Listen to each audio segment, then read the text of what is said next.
હાલશે ને? હા હાલે હાલે. 7 બાસો આવીને નીકળી જાય. હા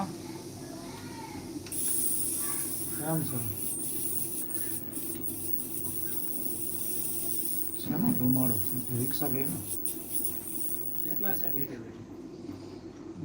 વી ખેત તક 3200-3500 જ છે, પણ હેક્ટર ઉપર છે આમ ઓછામાં ઓછા 3500 સુધી, વધારે સુમાલે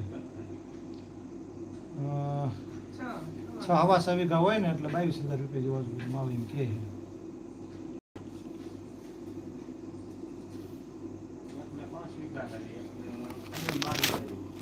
છે. 12 વીઘા વાળાને 12 વીઘા પૂરું છે તો 40 આજુબાજુમાં આવશે.